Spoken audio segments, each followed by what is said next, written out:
ನಮಸ್ಕಾರ. ಇವತ್ತಿನ ದಿವಸ ಕೃಷಿ ಆಧಾರಿತ ವರಮಾನ ಉತ್ಪಾದನಾ ಚಟುವಟಿಕೆಗಳ ಬಗ್ಗೆ ತಮ್ಮ ಜೊತೆ ಸ್ವಲ್ಪ ಮಾಹಿತಿಗಳನ್ನು ಹಂಚಿಕೊಳ್ತೇನೆ. ನಾವು ಕೃಷಿ ವಿಶ್ವವಿದ್ಯಾಲಯ ಧಾರವಾಡದಿಂದ ಸೀಡಾ ಯೋಜನೆ ಮುಖಾಂತರ ಗ್ರಾಮ ಮಟ್ಟದಲ್ಲಿ ರೈತ ಸ್ತ್ರೀ ಶಕ್ತಿ ಗುಂಪುಗಳ ಜೊತೆಗೆ ಕೆಲವೊಂದು ವರಮಾನ ಉತ್ಪಾದನಾ ಚಟುವಟಿಕೆಗಳನ್ನು ಅವರಿಗೆ ತಿಳಿಸಿಕೊಟ್ಟು ಅಳವಡಿಸಲಿಕ್ಕೆ ಕಾರ್ಯಕ್ರಮ ಮಾಡಿದ್ದೇವೆ. ಅದರ ಕೆಲವು ಅನುಭವಗಳ ತಮ್ಮ ಮುಂದೆ ನಾನು ಹಂಚಿಕೊಳ್ತೇನೆ. ಪ್ರಾರಂಭದಲ್ಲಿ ನಾವು ಆಹಾರ ಸಂಸ್ಕರಣೆಗೆ ಸಂಬಂಧಪಟ್ಟ ಹಾಗೆ ರೈತ ಮಹಿಳೆಯರಿಗೆ ಕೆಲವು ಮಾಹಿತಿಗಳನ್ನು ಕೊಟ್ಟು ಅವರಿಗೆ ಮಾಡೋಕ್ಕೆ ಏನೇನೆಲ್ಲ ಸಾಧ್ಯತೆಗಳ ಒಂದು ಪಟ್ಟಿ, ಅಲ್ಲಿ ಕಚ್ಚಾ ವಸ್ತುಗಳು, ಅದರ ಆಧಾರದ ಮೇಲೆ ಒಂದು ಪಟ್ಟಿ ತಯಾರು ಮಾಡಿದ್ದೆವು. ಅದರ ಪ್ರಕಾರ ಪ್ರಮುಖವಾಗಿ ಆಹಾರ ಸಂಸ್ಕರಣಾ ಘಟಕಗಳು ಅವರು ರೈತ ಮಹಿಳೆಯರು ಆಯ್ಕೆ ಮಾಡಿರುವುದು ಯಾವ್ಯಾವಂದ್ರೆ ಶಾವಿಗೆ ಘಟಕ, ರವೆ ಉತ್ಪಾದನೆ, ಹಪ್ಪಳ ಉತ್ಪಾದನಾ ಘಟಕ, ಸೋಯಾ ಹುರಿಗಾಳು, ರಾಗಿ ಮಾಲ್ಟು, ಹೀಗೆ ತಮ್ಮಲ್ಲಿ ಉತ್ಪಾದಿಸುವ ಕೆಲವು ಕಚ್ಚಾ ವಸ್ತುಗಳ ಆಧಾರದ ಮೇಲೆ ತಾವು ಕೆಲವೊಂದು ಉದ್ಯಮಿಗಳನ್ನು ಆಯ್ಕೆ ಮಾಡಿದ್ರು. ಇದಕ್ಕೆ ಸಂಬಂಧಪಟ್ಟ ಹಾಗೆ ನಾವು ಕೊನೆಗೆ ಕೌಶಲ್ಯ ಅಭಿವೃದ್ಧಿ ತರಬೇತಿಗಳನ್ನು ನಾವು ಅವರಿಗೆ ಕೊಟ್ಟ ಮೇಲೆ ತಾವು ಈಗ ತಮ್ಮ ಗ್ರಾಮಗಳಲ್ಲಿ ಇಂತಹ ಉತ್ಪಾದನಾ ಘಟಕಗಳನ್ನು ಯಶಸ್ವಿಯಾಗಿ ಮಾಡ್ತಾ ಇದ್ದಾರೆ. ಈ ಉದಾಹರಣೆಗೆ ತಾವು ಚಿತ್ರದಲ್ಲಿ ನೋಡ್ತಾ ಇದ್ದಂಗೆ ಇದು ಹಪ್ಪಳ ತಯಾರಿಕೆ ಒಂದು ಘಟಕ. ಇದಕ್ಕೆ ಸುಮಾರು 12,000 ರೂಪಾಯಿ ವೆಚ್ಚ ಆಗತ್ತೆ. ಇದರಿಂದ ಒಂದು ಗಂಟೆಗೆ ಸುಮಾರು 100ರಷ್ಟು ಹಪ್ಪಳಗಳನ್ನ ಮಾಡಬಹುದು. ಬಹಳ ಸರಳವಾಗಿ ಒಬ್ಬರೇ ಮಹಿಳೆ ಇದನ್ನ ಮಾಡಕ್ಕೆ ಸಾಧ್ಯತೆ ಇದೆ. ಇದೇ ತರ ಇನ್ನೊಂದು ಶಾವಿಗೆ ಉತ್ಪಾದನಾ ಘಟಕ. ಇದನ್ನ 35,000 ಒಳಗೆ ಖರ್ಚು ಇದಕ್ಕೆ ಬೀಳತ್ತೆ. ಒಂದು ಗಂಟೆಗೆ ಸುಮಾರು 10 ಕಿಲೋದಷ್ಟು ಶಾವಿಗೆಗಳನ್ನ ಉತ್ಪಾದನೆ ಮಾಡಬಹುದು. ಇದಕ್ಕೆ ಸಾಕಷ್ಟು ಬೇಡಿಕೆ ಇದೆ ಹಾಗೂ ಮೌಲ್ಯವರ್ಧನೆ ಇದರಲ್ಲಿ ಮಾಡಕ್ಕೆ ಸಾಧ್ಯತೆ ಇದೆ. ಇದೇ ತರ ಇನ್ನೊಂದು ತಾವೆಲ್ಲ ನೋಡಿದ ಹಾಗೆ ರವಾ ಉತ್ಪಾದನಾ ಘಟಕ. ಇದು ಸಣ್ಣ ಪ್ರಮಾಣದಲ್ಲಿ ಮಹಿಳೆ ಆಪರೇಟ್ ಮಾಡುವಂತದ್ದು, ನಿರ್ವಹಣೆ ಮಾಡುವಂತಹ ಒಂದು ಸಣ್ಣ ಘಟಕ. ಇದರ ಒಂದು ಬೆಲೆ ಸುಮಾರು 12,000ಗೆ ಸಿಗ್ತದೆ. ಇವೆಲ್ಲ ಯಂತ್ರೋಪಕರಣಗಳು ಈಗ ಕೃಷಿ ಇಲಾಖೆಯಿಂದ ತಮಗೆ ಪ್ರೋತ್ಸಾಹಧನದಲ್ಲಿನೂ ಸ್ವಲ್ಪ ಬೆಲೆ ಸಬ್ಸಿಡಿ ರೂಪದಲ್ಲಿ ತಮಗೆ ಈಗ ಲಭ್ಯ ಇದೆ. ಇಂಥ ಒಂದು ಪದಾರ್ಥಗಳ ಉತ್ಪಾದನೆಗೆ ಕೌಶಲ್ಯ ಅಭಿವೃದ್ಧಿ ತರಬೇತಿಗಳನ್ನು ನಾವು ಮಾಡಿದಾಗ ಮೊದಲಿಗೆ ಮಾರಾಟದ ಬಗ್ಗೆ ಕೆಲವೊಂದು ಸಂಕೋಚಗಳು, ಇದು ಹೇಗೆ ಮಾರಾಟ ಆಗತ್ತೆ ಅನ್ನೋ ಒಂದು ಅವರಿಗೆ ಹೆದರಿಕೆ ರೈತ ಮಹಿಳೆಯರಲ್ಲಿತ್ತು. ಇದ್ರ ಬಗ್ಗೆ ನಾವು ಎಲ್ಲೆಲ್ಲಿ ಮಾಡಕ್ಕೆ ಸಾಧ್ಯತೆ ಇದೆ ಅಲ್ಲಿರುವ ಮಾರುಕಟ್ಟೆ ಒಂದು ಸಣ್ಣ ವಿಶ್ಲೇಷಣೆ ಮಾಡೋದು, ಯಾರು ಇದನ್ನ ಕೊಂಡ್ಕೊಳ್ತಾರೆ ಅಂತವ್ರದ್ದು ಒಂದು ಗುರುತಿಸೋದು ಕಾರ್ಯಕ್ರಮ ನಾವು ಮಾಡಿದ್ದೇವೆ. ಅವರು ಉತ್ಪಾದನೆ ಪ್ರಾರಂಭದಲ್ಲಿ ಸಣ್ಣ ಪ್ರಮಾಣದಲ್ಲಿ ಪ್ರಾರಂಭ ಮಾಡಿದ್ರು. ಉದಾಹರಣೆಗೆ ಒಂದು ವಾರಕ್ಕೆ ಸುಮಾರು 10 ಕಿಲೋ ಮಾತ್ರ ಅವರು ಉತ್ಪಾದನೆ ಮಾಡ್ತಾ ಇದ್ರು. ಇವತ್ತು ಅವರು ಬೇಸಿಗೆ ಟೈಮಲ್ಲಿ ಇಡೀ 3 ತಿಂಗಳು 4 ತಿಂಗಳವರೆಗೂ ಪೂರ್ತಿ ಶಾವಿಗೆಯನ್ನು ಉತ್ಪಾದನೆ ಮಾಡಿ ಸ್ಟಾಕ್ ಮಾಡ್ತಾರೆ. ಆಮೇಲೆ ಅದನ್ನ ಮಾರಾಟ ಮಾಡ್ತಾರೆ. ಇದೇ ಪ್ರಕಾರ ಈಗ ಕೃಷಿ ಪರಿಕರಗಳು ಅಂತ ಕೆಲವೊಂದು ವಿಷಯಗಳ ಬಗ್ಗೆ ನಾವು ಕೌಶಲ್ಯಾಭಿವೃದ್ಧಿ ತರಬೇತಿಗಳನ್ನು ಹಾಕೊಂಡಿದ್ದೇವೆ. ಅದರಲ್ಲಿ ಬಹಳ ಸರಳವಾಗಿ ಮಾಡುವಂತಹದ್ದು ಯಾವಂದ್ರೆ ಎರೆಹುಳ ಗೊಬ್ಬರ ತಯಾರಿಕೆ, ಕಾಂಪೋಸ್ಟ್ ಗೊಬ್ಬರ ತಯಾರಿಕೆ, ಬೇವಿನ ಹಿಂಡಿ ತಯಾರಿಕೆ ಮತ್ತು ಬೇವಿನ ಕಷಾಯ ತಯಾರಿಕೆ, ಟ್ರೈಕೋಡರ್ಮಾ, ಪಂಚಗವ್ಯ, ಹೀಗೆ ಕಡಿಮೆ ಅಲ್ಲಿರುವ ಕಚ್ಚಾ ವಸ್ತುಗಳನ್ನ ಬಳಸಿ ರೈತರಿಗೆ ಉಪಯೋಗವಾಗುವಂತ ಕೆಲವು ಪದಾರ್ಥಗಳನ್ನ ಈಗ ರೈತ ಮಹಿಳೆಯರು ಮತ್ತು ರೈತರು ಉತ್ಪಾದನೆ ಮಾಡಕ್ಕೆ ಸಾಧ್ಯತೆ ಇದೆ. ಇದನ್ನ ಒಂದು ಕೌಶಲ್ಯ ಅಭಿವೃದ್ಧಿ ತರಬೇತಿ ಮಾಡಿದಾಗ ಇದಕ್ಕೆ ಮಾರಾಟನೂ ಮಾಡೋದು ಬಹಳಷ್ಟು ಸುಲಭ. ಯಾಕಂದ್ರೆ ಗ್ರಾಮದಲ್ಲಿನೇ ಇದು ಮಾರಾಟವಾಗುವಂತ ಪದಾರ್ಥಗಳು. ಇದೇ ತರ ಇನ್ನೊಂದು ಚಿತ್ರದಲ್ಲಿ ತಾವು ನೋಡ್ತಾ ಇದ್ದೀರಿ. ಇದಕ್ಕೆ ನಿಮೇರಿಯಾ ರಿಲಾಯ್ ಅಂತ ಅಂತಾರೆ. ಇದೇ ತರ ಟ್ರೈಕೋಡರ್ಮಾ ಅಂತ, ಇವು ಎಲ್ಲ ಬಯೋ ಫರ್ಟಿಲೈಸರ್ಸ್, ಬಯೋ ಏಜೆಂಟ್ಸ್ ಅಂತ ಅಂತೇವೆ. ಇದನ್ನ ರೈತರು ಕೆಲವೊಂದು ರೋಗಗಳಿಗೆ ಸಿಂಪರಣೆ ಮಾಡಕ್ಕೆ ಮತ್ತು ಬೀಜೋಪಚಾರಕ್ಕೆ ಇದನ್ನ ಬಳಸ್ತಾರೆ. ಇದು ಒಂದು ಪ್ರಾರಂಭಿಕ ವೆಚ್ಚ ಇವಕ್ಕೆಲ್ಲ 30ರಿಂದ 1 ಲಕ್ಷವರೆಗೂ ಆಗತ್ತೆ. ಸಣ್ಣ ಕೋಣೆ 8ರಿಂದ 10 ಅಡಿ ಒಂದು ಸಣ್ಣ ಕೋಣೆ ಇದ್ರೆ ಈಗ ಇಲ್ಲಿವರೆಗೆ ಹೇಳುವ ಎಲ್ಲಾ ಮಷಿನ್ಗಳು ಇಟ್ಟು ಉತ್ಪಾದನೆ ಮಾಡಕ್ಕೆ ಸಾಧ್ಯತೆ ಇದೆ. ಅದೇ ತರ ಇನ್ನೊಂದು ಚಿತ್ರದಲ್ಲಿ ತಾವು ನೋಡ್ತೀರಾ ಈ ಟ್ರೈಕೋಡರ್ಮಾ ಉತ್ಪಾದನೆ ಮಾಡುವಂತ ವಿವಿಧ ಹಂತಗಳು. ಇನ್ನು ಕೆಲವೊಬ್ಬರಿಗೆ ಸೇವಾ ಘಟಕದಲ್ಲಿ ಈ ಕೃಷಿಯಲ್ಲಿ ಬಹಳಷ್ಟು ಅವಕಾಶಗಳಿದಾವೆ. ಉದಾಹರಣೆಗೆ ಈ ಮಣ್ಣು ಪರೀಕ್ಷೆ ಬಹಳ ಸರಳವಾಗಿ ರೈತ ಹೊಲದಲ್ಲಿಂದ ಮಣ್ಣುಗಳನ್ನ ತಗೊಂಡ್ಬಿಟ್ಟು ಅವರು ಪರೀಕ್ಷಾ ಪ್ರಯೋಗಾಲಯಗಳನ್ನ ಸ್ಥಾಪಿಸೋದು ಬೇಕಾಗಿಲ್ಲ. ಕೃಷಿ ವಿಶ್ವವಿದ್ಯಾಲಯ ಬೇರೆ ಕಡೆ ಅದನ್ನ ಪರೀಕ್ಷೆ ಮಾಡಿ ರೈತರಿಗೆ ಬಂದು ಏನು ಮಣ್ಣಿಗೆ ಈ ಸಾರಜನಕ ಅಥವಾ ಗೊಬ್ಬರಗಳನ್ನು ಕೊಡಬೇಕು ಅನ್ನೋ ಮಾಹಿತಿ ಕೊಡೋದ್ರಿಂದನೂ ಅವರು ಸೇವೆ ಕೊಟ್ಟೋದ್ರಿಂದ ಫೀಸ್ಗಳನ್ನ ಕಲೆಕ್ಟ್ ಮಾಡಬಹುದು. ಅದೇ ತರ ಪಂಪ್ ಸೆಟ್ ರಿಪೇರಿ ಆಗಿರ್ಬೋದು ಅಥವಾ ನೀರಾವರಿ ಕೆಲವೊಂದು ಸಾಮಗ್ರಿಗಳ ರಿಪೇರಿ ಸೇವೆಗಳನ್ನು ರೈತರು ಕೊಡಬಹುದು. ಇನ್ನೊಂದು ಬಹಳ ಯಶಸ್ವಿಯಾಗಿ ನಮ್ಮ ಯೋಜನೆಯೊಳಗೆ ಮಾಡಿದ್ದೇನೆಂದ್ರೆ ಈ ಪಶುಗಳ ಪ್ರಥಮ ಚಿಕಿತ್ಸೆ. ಇದನ್ನ ಒಂದು 15 ದಿವಸ ತರಬೇತಿನಲ್ಲಿ ಅವರು ಪ್ರಥಮ ಚಿಕಿತ್ಸೆಗೆ ಮಾಡುವಷ್ಟು ಕೌಶಲ್ಯಗಳನ್ನು ಕಲಿತಾರೆ. ಈ ಒಂದು ಸೇವೆ ಕೊಡೋದ್ರಿಂದನೂ ಅವರು ಗ್ರಾಮದ ಸೇವೆ ಮಾಡಿದಂಗಾಗತ್ತೆ. ಅದರ ಜೊತೆಗೆ ಅವರಿಗೆ ವರಮಾನ ಉತ್ಪಾದನೆಯೂ ನಿರಂತರವಾಗಿ ಬರ್ತದೆ. ಹೀಗೆ ಈ ಪ್ರತಿಯೊಂದು ಇಂಥ ಒಂದು ಕೌಶಲ್ಯಾಭಿವೃದ್ಧಿ ತರಬೇತಿನಲ್ಲಿ ಪ್ರಾರಂಭದಲ್ಲಿ ಅವರಿಗೇನು ಸಂಕೋಚ ಇತ್ತು, ಈ ಕೌಶಲ್ಯಾಭಿವೃದ್ಧಿ ತರಬೇತಿನಲ್ಲಿ ಈ ವಿಷಯಗಳನ್ನ ಒಂದು ಮನವರಿಕೆ ಆದ್ಮೇಲೆ ಉತ್ಪಾದನೆಗೆ ಅಷ್ಟು ತೊಂದರೆ ಆಗಲಿಲ್ಲ. ಆದರೆ ಮುಂದೆ ಸಮಸ್ಯೆ ಆಗಿರೋದು ಮಾರುಕಟ್ಟೆಗೆ ಸಂಬಂಧಪಟ್ಟಾಗೆ ಕೆಲವೊಂದು ಅಡೆತಡೆಗಳು ಮೊದಲು ಪ್ರಾರಂಭದಲ್ಲಿ ಇತ್ತು. ಅದರಲ್ಲಿ ನಾವು ಅಳವಡಿಸಿದ ಕೆಲವು ಮಾರಾಟದ ವಿಧಾನಗಳು ತಾವು ಹೇಳಿದಾಗೆ ತಾವು ಇಲ್ಲಿ ನೋಡ್ತಾ ಇದ್ದೀರಾ. ಮೊದಲನೇದಾಗಿ ನೇರವಾಗಿ ಗ್ರಾಹಕರಿಗೆ ಮಾರಾಟ ಮಾಡೋದು. ಈ ಸ್ವಸಹಾಯ ಸಂಘದಲ್ಲಿ ತಯಾರಾದ ಪದಾರ್ಥಗಳು ರುಚಿಕರಾಗಿರ್ತವೆ ಮತ್ತು ಒಳ್ಳೆ ಗುಣಮಟ್ಟ ಹೊಂದಿರ್ತವೆ. ಆದರೆ ಇದು ಈ ಮಾರಾಟದಲ್ಲಿ ಅಂಗಡಿಗಳಲ್ಲಿ ಸಿಗೋದಿಲ್ಲ. ಹೀಗಾಗಿ ಗ್ರಾಹಕರ ಹತ್ರ ಹೋಗುವ ಒಂದು ವ್ಯವಸ್ಥೆ, ಉದಾಹರಣೆಗೆ ಒಂದು ಕಾಲೇಜಲ್ಲಿ ಇರಬಹುದು ಅಥವಾ ಇನ್ನೊಂದು ಆಫೀಸು ಅಥವಾ ಬ್ಯಾಂಕ್ ಅಲ್ಲಿ ನೇರವಾಗಿ ಪದಾರ್ಥಗಳನ್ನು ಹೋದಾಗ ಸರಳವಾಗಿ ಅವರು ಮಾರಾಟ ಮಾಡಕ್ಕೆ ಪ್ರಾರಂಭದಲ್ಲಿ ಸಾಧ್ಯ ಆಯಿತು. ಇದರಿಂದ ಅವರ ಆತ್ಮವಿಶ್ವಾಸ ತಾವು ಮಾಡಿರೋ ಒಂದು ಪದಾರ್ಥಗಳು ಮಾರಾಟ ಮಾಡಬಹುದು ಅನ್ನೋ ಒಂದು ಆತ್ಮವಿಶ್ವಾಸ ಅವರಿಗೆ ಪಡೆದುಕೊಂಡಂಗಾಯ್ತು. ಇದೇ ತರ ನಾವು ಕೆಲವೊಂದು ಶಾಲಾ ಆವರಣಗಳಲ್ಲಿ ಸಣ್ಣ ಒಂದು ಸ್ಟಾಲ್ಗಳನ್ನು ಹಾಕಿ ವಾರಕ್ಕೆ ಒಂದು ದಿವಸ, ಈಗ ಗುರುವಾರ ದಿವಸನೋ ಅಥವಾ ಬುಧವಾರ ದಿವಸ ಈ ತರ ಒಂದು ನಿಗದಿಪಡಿಸಿ ಅಲ್ಲಿ ಒಂದು ಮಾರಾಟ ಮಾಡುವ ವ್ಯವಸ್ಥೆ ನಾವು ಮಾಡಿದೆವು. ಆಮೇಲೆ ನಮ್ಮಲ್ಲಿ ಮತ್ತು ಬೇರೆ ಕಡೆ ಕ್ಯಾಂಟೀನ್ಗಳಿರ್ತವೆ ಮತ್ತು ಈ ತರ ಕೆಲವೊಂದು ಕಾಮನ್ ಪ್ಲೇಸಸ್ ಇರ್ತದೆ, ಅಂದ್ರೆ ಎಲ್ಲರೂ ಬರುವಂತದ್ದು. ಅಲ್ಲಿ ಸಣ್ಣ ಒಂದು ಬೋರ್ಡ್ ಅಲ್ಲಿ ಪದಾರ್ಥಗಳನ್ನ ಅವನ್ನ ಪ್ರದರ್ಶನ ಮಾಡಿ ಅದರ ರೇಟ್ಗಳನ್ನ ಬರೆದಿಟ್ರೆ ಅದು ರೈತರಿಗೆ ನೇರವಾಗಿ ಇಂಡೆಂಟ್, ಅಂದ್ರೆ ಎಷ್ಟು ಬೇಕನ್ನೋದನ್ನ ಅವ್ರಿಗೆ ನೇರವಾಗಿ ಬೇಡಿಕೆ ಪತ್ರ ತಗೊಂಡು ಸರಬರಾಜು ಮಾಡುವ ವ್ಯವಸ್ಥೆನೂ ನಾವು ಮಾಡಿದ್ದೇವೆ. ಇದು ಅಲ್ಲದೆ ಕೆಲವೊಂದು ವಾರದ ಸಂತೆಗಳು ಮಾಡ್ತಾರೆ. ಈಗ ಕೆಲವೊಂದು ಸ್ವಯಂ ಸೇವಾ ಸಂಘಗಳು ಅಥವಾ ಕೆಲವೊಂದು ಸಂಸ್ಥೆಗಳು ವಾರದ ಸಂತೆಗಳನ್ನು ಮಾಡ್ತಾರೆ. ಅವು ನಿರಂತರವಾಗಿ ಪ್ರತಿ ವಾರನೂ ಇರುತ್ತೆ. ಅಂತ ಸಂತೆಗಳಲ್ಲಿ ಅವರ ಪದಾರ್ಥಗಳನ್ನು ಇಟ್ಟು ಮಾರಾಟ ಮಾಡಕ್ಕೆ ಶಕ್ಯ ಇದೆ. ಮತ್ತು ಇದಲ್ಲದೆ ಈ ಜಾತ್ರೆಗಳು ನಡೀತಿರ್ತವೆ ಅಥವಾ ವಿಶೇಷ ಈಗ ಕೃಷಿ ಮೇಳ ಅಂತ ನಡೀತದೆ, ಈ ತರ ಮೇಳಗಳು ನಡೀತಿರ್ತವೆ. ಇಲ್ಲಿನೂ ಅವರು ಸ್ಟಾಲ್ಗಳಲ್ಲಿ ಇಟ್ಟರೆ ಸುಮಾರು ಪದಾರ್ಥಗಳು ತಾವು ಮಾರಾಟ ಮಾಡಬಹುದು. ಹೆಚ್ಚು ದಿನಗಳ ಉತ್ಪಾದನೆ ಮಾಡಿದ ಪದಾರ್ಥಗಳು ಒಂದೇ ಸರಿ 2-3 ದಿವಸದಲ್ಲಿ ಹೆಚ್ಚಿಗೆ ಮಾರಾಟ ಮಾಡಕ್ಕೆ ಅವಕಾಶಗಳು ಇಂಥ ಒಂದು ಸಂತೆಗಳು ಮತ್ತು ವಸ್ತು ಪ್ರದರ್ಶನಗಳು ಕೊಡ್ತವೆ. ಇದು ಹೊರತುಪಡಿಸಿ ನಿರಂತರವಾಗಿ ಮಾರಾಟ ಮಾಡಕ್ಕೆ ಕೆಲವರು ಟ್ರೇಡರ್ಸ್, ಅಂದ್ರೆ ಯಾರು ಈಗ ಬೇರೆ ಬೇರೆ ಪದಾರ್ಥಗಳನ್ನು ಸಣ್ಣ ಸಣ್ಣ ಅಂಗಡಿಗಳಲ್ಲಿ ಇಟ್ಟು ಮಾರಾಟ ಮಾಡ್ತಾರೆ, ಅವ್ರ ಜೊತೆ ಒಂದು ಹೊಂದಾಣಿಕೆ ಮಾಡಿಕೊಂಡು ಮಾರಾಟ ಮಾಡಕ್ಕೂ ಸಾಧ್ಯತೆಗಳು ಇವೆ. ಇವೆಲ್ಲ ಅಂದ್ರೆ ಬೇರೆ ಬೇರೆ ಮಾರ್ಗದಿಂದ ಮಾರಾಟ ಮಾಡೋದ್ರಿಂದ ತಾವು ಉತ್ಪಾದನೆ ಮಾಡಿರೋ ಪದಾರ್ಥಗಳು ಮಾರಾಟ ಮಾಡಕ್ಕೆ ಮಾಡಬಹುದು. ಇದರಲ್ಲಿ ಕೆಲವೊಂದು ಪ್ರಮುಖ ಅಂಶಗಳು ತಾವು ಅಳವಡಿಸಬೇಕಂದ್ರೆ, ಒಂದು, ತಾವು ಮಾಡುವ ಪದಾರ್ಥಗಳು ಸರಿಯಾಗಿ ಒಂದನೇದು ಗುಣಮಟ್ಟ ಹೊಂದಿರಲೇಬೇಕು. ಆ ಗುಣಮಟ್ಟ ನಿರಂತರವಾಗಿರ್ಬೇಕು. ಒಂದೊಂದ್ಸರಿ ಚೆನ್ನಾಗಿ ಮಾಡಿರ್ತಾರೆ, ಇನ್ನೊಂದ್ಸರಿ ಅದು ಗುಣಮಟ್ಟ ಇರದಿದ್ರೆ ಬಹುಶಃ ಅದು ಮುಂದೆ ಮಾರಾಟ ಮಾಡಕ್ಕೆ ಕಷ್ಟ ಆಗತ್ತೆ. ಇದರ ಜೊತೆಗೆ ಈ ಪ್ಯಾಕಿಂಗ್, ಅಂದ್ರೆ ತಾವು ಏನು ಪದಾರ್ಥಗಳನ್ನ ಪ್ಯಾಕ್ ಮಾಡ್ತೀರಾ ಒಳ್ಳೆ ಗುಣಮಟ್ಟದಿದ್ರು ಅದು ನೋಡಕ್ಕೂ ಅಷ್ಟೇ ಚೆನ್ನಾಗಿ ಕಾಣ್ತಾ ಇರಬೇಕು, ಆಕರ್ಷಕವಾಗಿರ್ಬೇಕು. ಇದಕ್ಕಾಗಿ ಬೇರೆ ಬೇರೆ ಪದ್ಧತಿಗಳಿದಾವೆ. ಈಗ ನಾವು ಬೆಳೆಸಿರೋದು ಸರಳ ಈ ಏನು ಪಾಲಿಥಿನ್ ಬ್ಯಾಗ್ಗಳಲ್ಲಿ ಈಗ ಹಾಕ್ತಾರೆ, ಅದನ್ನೇ ಸ್ವಲ್ಪ ಸುಧಾರಿತ ಪದ್ಧತಿಗಳಿಗೆ, ಅಂದ್ರೆ ಒಂದು ಬ್ಯಾಗ್ ಅಲ್ಲಿ ಪದಾರ್ಥಗಳನ್ನು ಹಾಕಿ ಆಮೇಲೆ ಲೇಬಲ್ ಅನ್ನು ಹಾಕಿ ಇನ್ನೊಂದು ಬ್ಯಾಗ್ ಅಲ್ಲಿ ಇಡೋದ್ರಿಂದ ಹೆಚ್ಚು ಖರ್ಚು ಮಾಡದೇನೆ ತಮ್ಮ ಪದಾರ್ಥಗಳು ಚೆನ್ನಾಗಿ ಮಾಡಕ್ಕೆ ಸಾಧ್ಯತೆ ಇದೆ.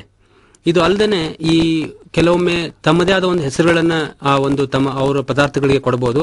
ಈಗ ಉದಾಹರಣೆಗೆ ನಮ್ಮ ಒಂದು ಸ್ವಸಹಾಯ ಸಂಘದ ಹೆಣ್ಮಕ್ಳು ಗ್ರಾಮ ಸ್ವಾದ ಅಂತ ಒಂದು ಹೆಸರಲ್ಲಿ ತಮ್ಮ ಪದಾರ್ಥಗಳನ್ನ ಮಾರಾಟ ಮಾಡಿದ್ರು. ಇದರಿಂದ ಅವ್ರು ಮಾಡೋ ಪದಾರ್ಥಕ್ಕೆ ಒಂದು ಗುರುತು ಸಿಗತ್ತೆ, ಆಮೇಲೆ ಹೆಚ್ಚಿನ ಜನ ಅದನ್ನ ತಗೊಳ್ತಾರೆ. ಆಮೇಲೆ ಈ ಇನ್ನೊಂದು ಪ್ರಾರಂಭದಲ್ಲಿ ಈಗ ಉದಾಹರಣೆಗೆ ಶಾವಿಗೆ ಅಥವಾ ರಾಗಿ, ಇದನ್ನ ಮಾರಾಟ ಮಾಡಬೇಕಾದ್ರೆ ಬರೀ ರಾಗಿ ಅಂತ ಬರೆಯೋ ಬದಲು ರಾಗಿನಲ್ಲಿ ಈಗ ಕಬ್ಬಿಣ ಅಂಶ ಇರುತ್ತೆ. ಈಗ ಕಬ್ಬಿಣ ಅಂಶ ಸಪ್ಲೈ ಎಷ್ಟಿದೆ ಅನ್ನೋದನ್ನ ಅಲ್ಲಿ ಹಾಕಿ ತೋರಿಸಿದ್ರೆ ಒಂದು ತಾವು ಮಾಡಿರೋ ಪ್ಯಾಕೆಟ್ ಮೇಲೆ ಅದು ಬಹಳ ಜನಕ್ಕೆ ಆಕರ್ಷ ಆಗುತ್ತೆ. ಅದೇ ತರ ಇನ್ನೊಂದು ಪದಾರ್ಥದಲ್ಲಿ ಕ್ಯಾಲ್ಸಿಯಂ ಜಾಸ್ತಿ ಇರಬಹುದು, ಅಥವಾ ಇದು ವಯಸ್ಕರಿಗೆ ಬಹಳ ಚೆನ್ನಾಗಿರ್ಬೋದು, ಅಥವಾ ಚಿಕ್ಕ ಮಕ್ಕಳಿಗೆ ಚೆನ್ನಾಗಿರ್ಬೋದು. ಆ ತರದ ಏನು ಅದರ ಮಹತ್ವ ಅದರ ಮೇಲೆ ಹಾಕಿದ್ರೆ ಅದು ಹೆಚ್ಚಿಗೆ ಮಾರಾಟ ಮಾಡಕ್ಕೆ ಸಾಧ್ಯ ಆಗತ್ತೆ. ಇದರ ಜೊತೆಗೆ ಬಹಳ ಇನ್ನೊಂದು ಮುಖ್ಯವಾದ ವಿಷಯ ಅಂದ್ರೆ, ಈಗ ತಗೊಳ್ಳೋರು ಯಾವಾಗಲೂ ಅದರ ತೂಕ ಮತ್ತು ಯಾವಾಗ ತಯಾರಾಗಿದೆ ಸಿದ್ಧಪಡಿಸಿದ್ದಾರೆ ಅನ್ನೋದನ್ನ ನೋಡ್ತಾರೆ. ಹೀಗಾಗಿ ಒಂದು ಸಣ್ಣ ಸೀಲನ್ನು ಮಾಡಿಸಿ ಎಷ್ಟು ತೂಕದಿದೆ, ಆಮೇಲೆ ಯಾವ ದಿನ ಅದು ಪ್ಯಾಕ್ ಆಗಿದೆ, ಅಂದ್ರೆ ಎಷ್ಟಲಿವರೆಗೂ ಅದು ಬಳಕಕ್ಕೆ ಯೋಗ್ಯ ಇದೆ ಅದನ್ನ ಅಂತ ಒಂದು ಅಚ್ಚನ್ನ ಮಾಡಿಸಿ ಹಾಕಬಹುದು. ಇದು ಅಲ್ಲದೆ ಈ ಪದಾರ್ಥಗಳ ಒಂದು ಗುಣಮಟ್ಟ ನಾನು ಆಗಲೇ ಹೇಳಿದಾಗೆ ಅದು ನಿರಂತರವಾಗಿ ಒಂದೇ ತರ ಇರಬಹುದು. ಸ್ವಲ್ಪ ಅದರಲ್ಲಿ ವ್ಯತ್ಯಾಸಗಳಾದ್ರೆ ಅದು ಬಹುಶಃ ಆ ಒಂದು ಕೊಟ್ಟಿರೋ ಒಂದು ಹೆಸರು ಈ ಪದಾರ್ಥ ಚೆನ್ನಾಗಿಲ್ಲ ಅಂತೂ ತಿರಸ್ಕಾರ ಮಾಡೋ ಸಾಧ್ಯತೆಗಳು ಇರ್ತವೆ. ಅಂದ್ರೆ ಇದು ಪ್ರಾರಂಭದಲ್ಲಿ ಸ್ವಲ್ಪ ಮಾರಾಟ ಸಮಸ್ಯೆ ಹೆಣ್ಮಕ್ಳಿಗೆ ಕನ್ಸಿದ್ರು ಮುಂದೆ ಮುಂದೆ ಅನುಭವ ತಗೊಂಡಾಗೆ ಅವರ ಅಂದ್ರೆ ವಿವಿಧ ಮೂಲಗಳಿಂದ ಮಾರಾಟ ಮಾಡೋದ್ರಿಂದ ಖಂಡಿತವಾಗಿ ಪದಾರ್ಥಗಳನ್ನ ಮಾರಾಟ ಮಾಡಬಹುದು. ಆಮೇಲೆ ತಾವು ಮಾಡಿರೋ ಪದಾರ್ಥಗಳ ಒಳ್ಳೆ ಗುಣಮಟ್ಟ ಇರೋದ್ರಿಂದ ಮಾರಾಟ ಮಾಡಕ್ಕೆ ಅಂತ ಒಂದು ತೊಂದರೆ ಇರೋದಿಲ್ಲ. ಆದ್ರೆ ತಾವು ಮಾರಾಟ ಮಾಡೋ ಸ್ಥಳಗಳು ತಾಲೂಕು ಅಥವಾ ಜಿಲ್ಲೆ ಹೀಗೆ ಅಂದ್ರೆ ಗ್ರಾಮ ಬಿಟ್ಟು ಹೊರಗಡೆ ಒಂದು ಪ್ರದೇಶನೂ ತಾವು ಆಯ್ಕೆ ಮಾಡಿಕೊಂಡ್ರೆ ಹೆಚ್ಚಿನ ಮಟ್ಟದಲ್ಲಿ ಇಲ್ಲಿ ಪ್ರಾರಂಭ ಮಾಡಕ್ಕೆ ಮಾರಾಟ ಮಾಡಕ್ಕೆ ಸಾಧ್ಯತೆ ಇದೆ.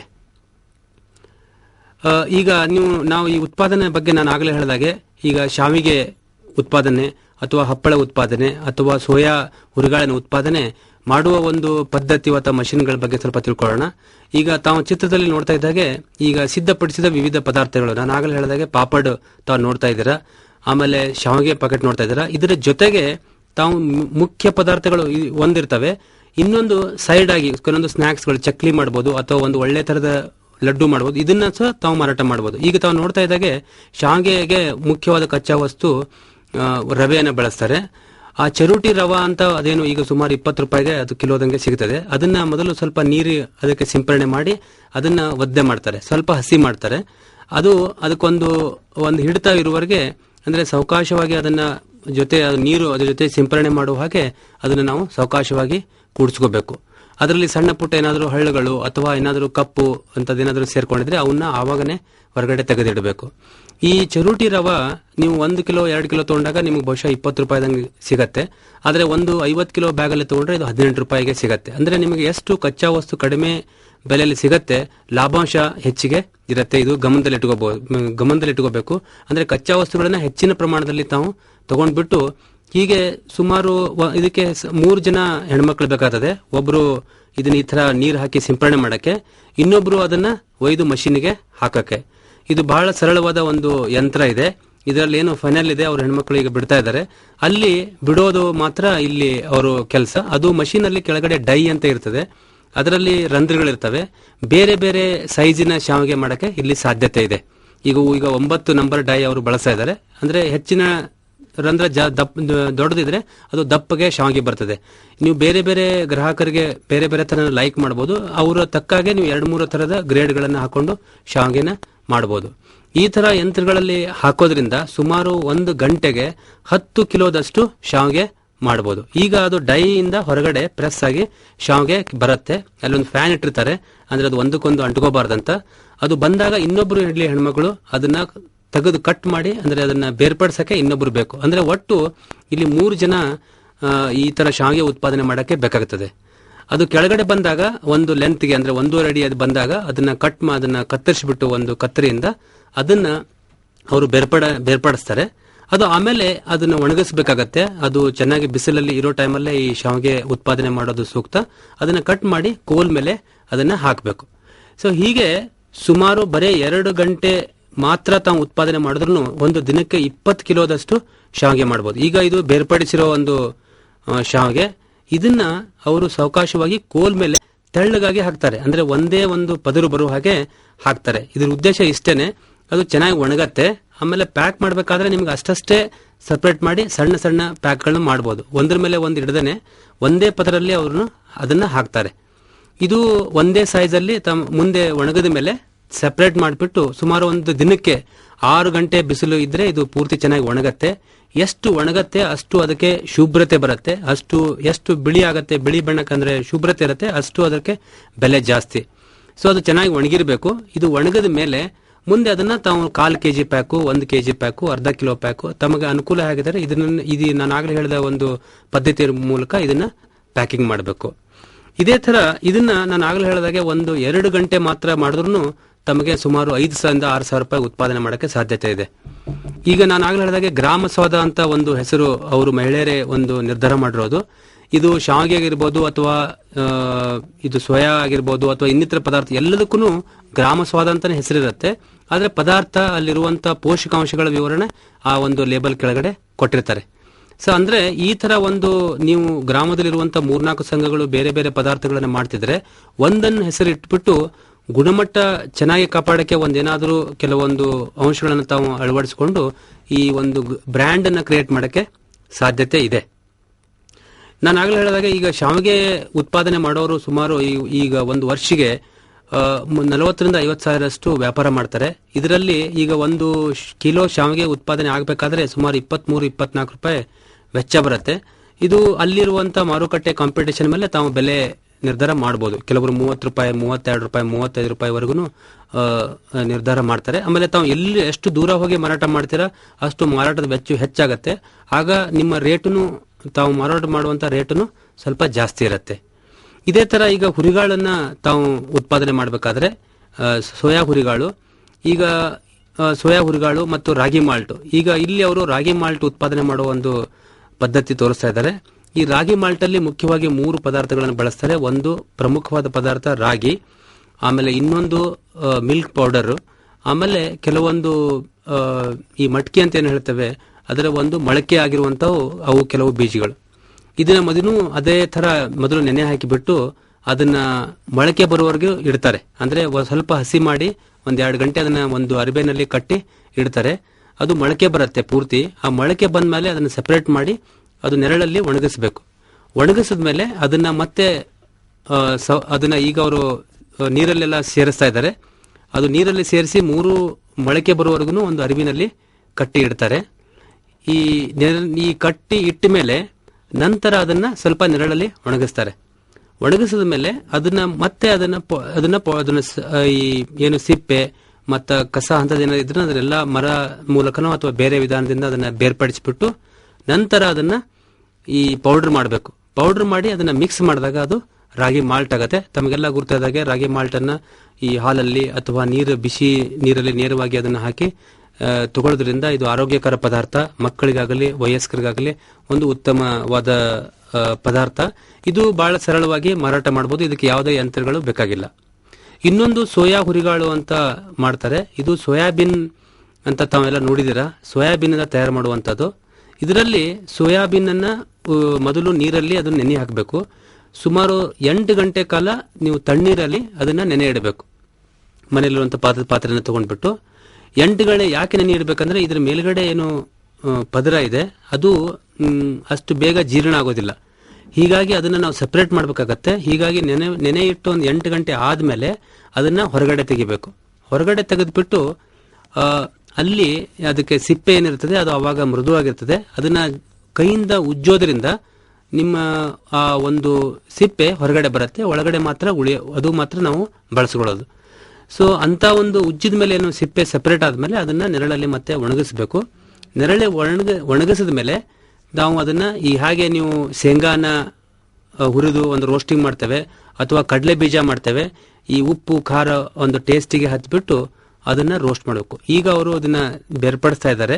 ಅಂದ್ರೆ 8 ಗಂಟೆ ನಾನು ಆಗ್ಲೇ ಹೇಳಿದಾಗೆ ರಾತ್ರಿ ಟೈಮಲ್ಲಿ ನೀವು ಇಟ್ಟ ಮೇಲೆ ಅದನ್ನ ಒಂದು ಬಿಳಿ ಪಾತ್ರೆನೋ ಅಥವಾ ಬಿಳಿ ಬಟ್ಟೆನೋ ಅಥವಾ ಯಾವುದೋ ಒಂದು ಬಟ್ಟೆ ಮೇಲೆ ಅದನ್ನ ಸ್ವಲ್ಪ ಸ್ಪ್ರೆಡ್ ಮಾಡ್ಬೇಕು. ಅದನ್ನ ಬಟ್ಟೆ ಮೇಲೆ ಅಂದ್ರೆ ಅವಾಗ ನಿಮಗೆ ಉಜ್ಜಾಕೆ ಅದನ್ನ ಪದರನ್ನ ಸಪರೇಟ್ ಮಾಡಕ್ಕೆ ಸರಳ ಆಗ್ತದೆ. ಈ ತರ ಹಾಕಿದ್ಮೇಲೆ ಅದು ನೀರುನು ಕೆಳಗಡೆ ಬಟ್ಟೆ ಜೆಲ್ಲ ಸಪರೇಟ್ ಆಗಿಬಿಡ್ತದೆ.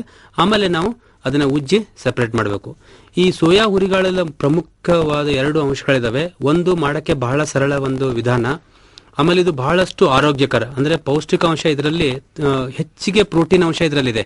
ಯಾವ ದ್ವಿದಳ ಧಾನ್ಯದಲ್ಲಿನೂ ಇಷ್ಟು ಪೌಷ್ಟಿಕಾಂಶ ಇಲ್ಲ. ಹೀಗಾಗಿ ಇದು ನೇರವಾಗಿನೂ ಕೆಲವೊಂದು ಬಳಸುವ ಪದ್ಧತಿಗಳಿದಾವೆ. ಸೋಯಾ ಮಿಲ್ಕ್ ಅಥವಾ ಸೋಯಾ ಹಾಲನ್ನು ಈಗ ಉತ್ಪಾದನೆ ಮಾಡಿ ಈಗಾಗಲೇ ಮಾರುಕಟ್ಟೆಯಲ್ಲಿ ಬರ್ತಾ ಇದೆ.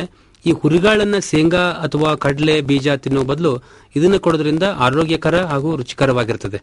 ಇದು ಶಾಲಾ ಮಕ್ಕಳಲ್ಲಿ ಮಾರಾಟ ಮಾಡಬಹುದು ಅಥವಾ ಇದನ್ನ ಸ್ನಾಕ್ಸ್ ತರ ಇದನ್ನ ಮಾರಾಟ ಮಾಡಬಹುದು. ಇದು ಹೊಸ ಒಂದು ಪ್ರಾಡಕ್ಟ್ ಆಗಿರೋದ್ರಿಂದ, ಪದಾರ್ಥ ಆಗಿರೋದ್ರಿಂದ ಬಹಳಷ್ಟು ಕಡೆ ಇದನ್ನ ಮಾರಾಟ ಮಾಡಕ್ಕೆ ಅವಕಾಶಗಳಿದಾವೆ. ಇದರಲ್ಲಿ ಬಹಳ ಮುಖ್ಯ ನೀವು ಒತ್ತು ಕೊಡಬೇಕಾಗಿದ್ದು ಪೋಷಕಾಂಶಗಳು ಇದರಲ್ಲಿ. ಹೀಗೆ ಬಹಳ ಸರಳವಾಗಿ ತಮ್ಮಲ್ಲೇ ಇವೇನು ಪದಾರ್ಥಗಳು ಉತ್ಪಾದನೆ ಆಗ್ತವೆ ಇದರ ಒಂದು ಇವನ್ನೇ ಸಂಸ್ಕರಣೆ ಪದ್ಧತಿಗಳು ಬಹಳ ಸರಳವಾಗಿ ತಿಳ್ಕೊಂಡ್ಬಿಟ್ಟು ದಿನಕ್ಕೆ 2-3 ಗಂಟೆ ತಾವು ಕೆಲಸ ಮಾಡಿದ್ರು 5-6 ಸಾವಿರಷ್ಟು ಉತ್ಪಾದನೆ ಮಾಡುವಂತ ನಮ್ಮಲ್ಲಿ ನಿದರ್ಶನಗಳಿದಾವೆ. ಯಶಸ್ವಿಯಾಗಿ ಅವರು ಮುಂದುವರ್ಸ್ಕೊಂಡು ಮಾಡ್ತಾ ಇದ್ದಾರೆ. ಇದು ತಾವು ತಮ್ಮ ಗ್ರಾಮಗಳಲ್ಲಿ ಇಂಥ ಒಂದು ಯಾವ ಕಚ್ಚಾ ವಸ್ತು ಇದಾವೆ ಅವನ್ನ ಒಂದು ವಿಶ್ಲೇಷಣೆ ಮಾಡಿ ಯಾವುದಕ್ಕೆ ಮಾರಾಟ ಮಾಡಕ್ಕೆ ಸಾಧ್ಯತೆ ಇದೆ ಅವನ್ನ ಗುರುತಿಸಿಕೊಂಡು ಕೌಶಲ್ಯಾಭಿವೃದ್ಧಿ ತರಬೇತಿಗೆ ತಾವೇನಾದ್ರೂ ಇಷ್ಟಪಟ್ಟರೆ ನಮ್ಮ ಸಂಸ್ಥೆನಲ್ಲಿ ಇದಕ್ಕೆ ತರಬೇತಿ ಸಿಗುತ್ತೆ. ಕೃಷಿ ವಿಜ್ಞಾನ ಕೇಂದ್ರಗಳಲ್ಲಿ ಕೊಡ್ತಾರೆ ಅಥವಾ ರುಡ್ಸೆಟಿ ಅನ್ನೋ ಸಂಸ್ಥೆಯಲ್ಲಿ ಈ ಹತ್ತಿರ ಒಂದು ಸಂಸ್ಥೆಗಳನ್ನ ತಾವು ಸಂಪರ್ಕ ಮಾಡಿದ್ರೆ ಅಲ್ಲಿ ಇದರ ಮೇಲೆ ತರಬೇತಿ ತಗೊಂಡು ಇಂಥ ಉದ್ಯಮಗಳನ್ನ ತಾವು ಪ್ರಾರಂಭ ಮಾಡಬಹುದು. ಇಷ್ಟು ಮಾಹಿತಿ ತಮ್ಮ ಜೊತೆ ಹಂಚಿಕೊಳ್ಳುತ್ತಾ ಈ ಒಂದು ಸೂಕ್ತ ಒಂದು ವಿಷಯ ಹಂಚಿಕೆ ಕಾರ್ಯಕ್ರಮ ಇಲ್ಲಿ ಮುಗಿಸ್ತೇನೆ. ನಮಸ್ಕಾರ.